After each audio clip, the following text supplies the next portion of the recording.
Welcome back to the channel, my friends. Warhammer Man Studios. I'm Warhammer Man, and today we're talking about what could save the Adeptus Mechanicus. This video is sponsored by CMO Games. More on that later.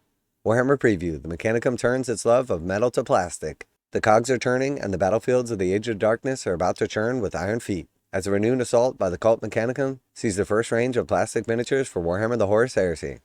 Fans of the Priesthood of Mars have been able to marshal a force of clanking robots and arcane technological wonders in resin for some time, but the new Mechanicum Battle Group box is the first chance to deploy some of your favorite Martian cybernetics and robotics in plastic. Alright, so this is the brand new box coming out for Horus Heresy. This was just shown off at the most recent preview. It is a big old tank, 6 of the light infantry robots, 2 of the heavy robots, and then we got 20 of the base infantry. And I gotta say right off the bat, these models are awesome. This is exactly what I predicted, what a lot of people were expecting. Plastic Mechanicum for Horus Heresy. But I can't help but wonder, why not make this dual purpose so you can use them in Horus Heresy and 40k? Now, I understand part of the reason that Games Workshop Legends, a lot of the new kits for Horus Heresy, is that people were dual purposing their armies. They were using them for Horus Heresy and they were using them for 40k. And Games Workshop doesn't want you to do that. They want you to play all their games, and they want you to have individual armies for all the games. But in reality, that's not what happens. In reality, what happens is you just don't play those other games. So one person can be a 40k player, and with that same army, they could be playing Horus Heresy as well. They could be playing Kill Team with that army. They could be playing all kinds of stuff. But as soon as you Legends a bunch of stuff and make it so they can't use a lot of the things they were using in Horus Heresy and in 40k, all they do is just stop using those models or stop playing the game that you've limited them from. And right now, AdMech is struggling. They definitely need some rules changes, some data sheets. The points drops are just not working because they've turned into a complete horde army and they're still not winning. So the truth is, why not use some of these awesome and amazing models as dual purpose and let you take these in Warhammer 40k as well as Horus Heresy? Give them some new data sheets, make them fairly cheap, make them powerful, fill some of the gaps in the actual army. I think this would have been a great idea. So when I saw that this is just Horus Heresy, I wasn't surprised because obviously Games Workshop wants to be greedy and make you buy 2 separate armies for 2 separate games. But the fact of the matter is, the other 75% of data sheets wouldn't be compatible in both games. So it's not like you're dual purposing your whole army. So what's the big deal if you can use a few models between the 2 games? I think if anything, it's sort of like a foot in the door to get you to buy a bunch of the other stuff that's not in both.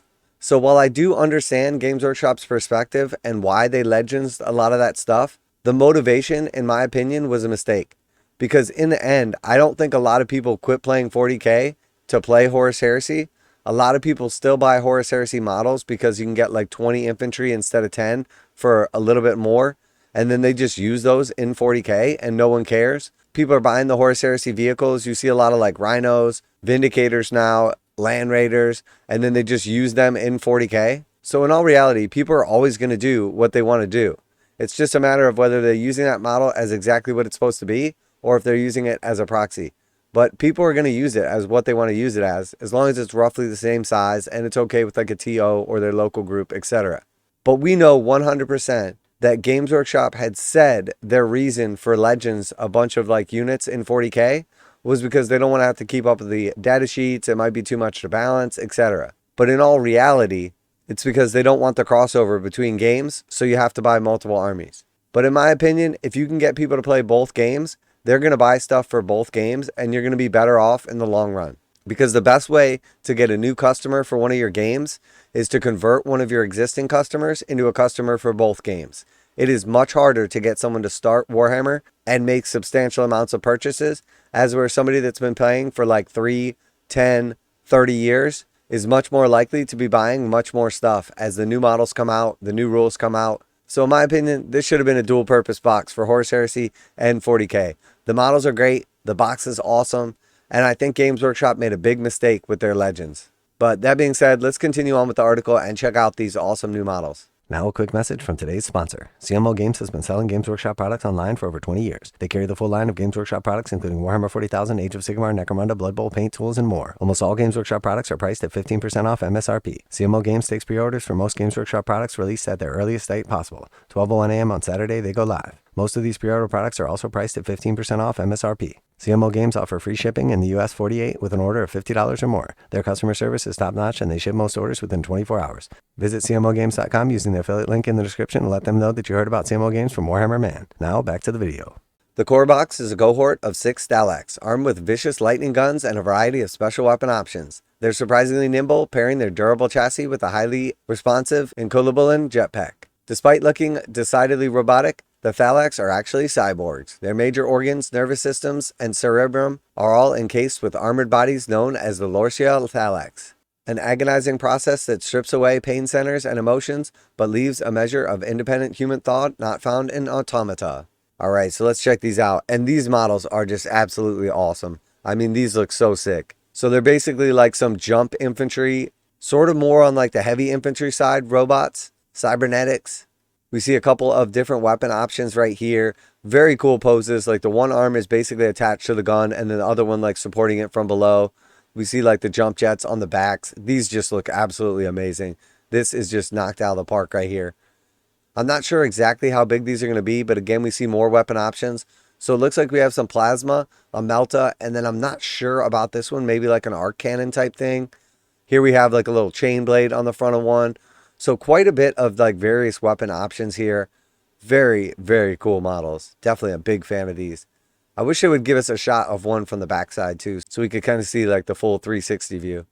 Behind these Ordo Reductor shock troops is a shambling convent. Behind these Ordo Reductor shock troops is a shambling covenant of 20 Adsecularis Tech-thralls. These augmented once humans are often the result of punishments as a tech priest, menial laborers. Unlike their servitors, their personalities and thoughts are not removed entirely, merely overridden by implants. But when war looms, they are refitted as expendable troops in hasty musters. Although they lack much in way of skill or advanced equipment, these ghoulish puppet conscripts are utterly indefatigable, and often overwhelmed for superior troops through mindless determination and weight of numbers. Okay, so again, I absolutely love these. They look amazing. So we see like some of them are missing limbs. They obviously have like human bodies with some robotics, the incorporation of like the bionic leg, and they definitely have a sort of like shambling zombie kind of look to them. I love the helmets. The guns are awesome, just the way they're mounted on there. Just really, really cool. And when they're all stacked up, when you have like 20 of them next to each other, they 100% kind of have like the zombie, like Walking Dead kind of look to them. And I love it. I think these are just knocked out of the park. This box is absolutely beautiful. Games Workshop definitely killed it. A Triaros armored conveyor is a beast of transport that can ferry either of your 2 core units around. With a huge capacity of 22, so even your Thallax, with their bulky 2 special rule, can fit inside. The armored prow protects the front from all but the worst anti-tank weapons and doubles up as a destructive shotgram for smashing straight into targets too big for your mounted Volkite and bolt weapons. Factor in the built-in flare shield, and your cargo will be making it from the front lines intact. Okay, so this thing is super chunky. Again, just love the overall look of it. It's got a really unique kind of feel to it with like the shotgram and everything. Got a nice little bit of armament on top. Definitely has like the Mechanicum kind of scope and feel to it. Really big fan of the style here. I definitely like the way this thing looks. All of the detail, the tracks, the hull, all of it just looks great. And this thing is super big too, based on the pictures. Finally, a pair of lumbering Castellax Battle-automata. Bring up the rear, offering plenty of heavyweight ranged and close combat power in a highly resistant package. Each of these robust robots has a range of weapons to choose from, including power blades or shock charges with built-in bolters or flamers, plus a shoulder mount bolt cannon, multi-melta, or sinister dark light cannon. They're a mainstay of the Legio Cybernetica, with a particularly aggressive machine spirit that lends them well to the blunt frontline attacks and shock assaults. So these things are awesome. Again, just super chunky. Love the design of them. I'm a huge fan of like this style of blade right here, basically, with the mount in there. They got the shoulder mount Predator style weapon. Love these sort of like heads or whatever you want to call it. The armor looks amazing. They just have like a completely unique look and feel to them. Like everything else has like armored plates on the front. These have like side armor plates and then the front is exposed. They just have a super unique like awesomeness. Same thing here. Normally everything has the most armor like right in like the chest plate and the head. With these we see like the chest plate is open and then we have a skull in there. Just really, really cool. I love these things. They're awesome. We see some of the different weapons, some of the different like guns and everything on them. Really cool. And then here we got another side view right here with like the other weapon options as well. This thing is massive and insane. The Mechanicum battle group comes with 2 new Mechanicum construct transfer sheets, each with loads of useful markings and decals for your smaller units, as well as new macro construct sheet full of extra large transfers for your vehicles. That's not everything coming to the Mechanicum range. Shortly after the battle group is released, 2 more units will also make their plastic debut. The thunderous Thanatar Cabas Siege Automata mounts a giant plasma mortar to lob blazing spheres of destructive energy over walls and fortifications, and at twice the height of the Castellax is it's a truly terrifying figure to behold. Okay, so then this is like the massive robot construct, and this thing is awesome. Sounds like it's got some indirect fire for this giant blast gun right here. And again, just absolutely awesome. It still has like the style of the smaller one. It has like the pincer, kind of like crushers. It's got the big arm mount weapon as well as the combat weapons. And then, of course, massive blast cannon. This thing is absolutely amazing.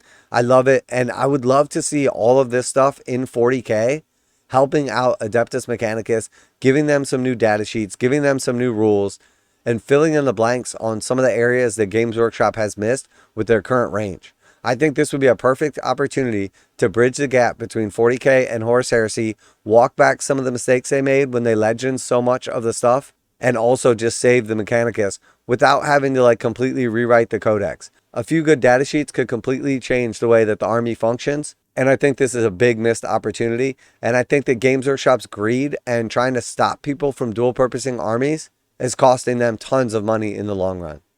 All of these cyborgs and automata might be powerful fighters, but they lack the intelligence, nay genius, for the mantle of Mechanicum leadership. Luckily, the Archmagos Prime has such a mental acuity in spades, and they brought a conversion beamer, a Volkite Serpentia, and a Corpuscent Stav to disintegrate anyone foolish enough to get between them and the cache of juicy tech. So again, another cool model right here. AdMech does not suffer for a shortage of cool characters, but this guy's got another interesting look, another interesting hat, a bunch of like arms and everything. This one sort of has like a bit of a Tech Marine vibe with the extra weapons kind of coming out of his back, like the staff. I love like the little feet and everything. Even though it still has like sort of the human form, you kind of wonder what's under that robe.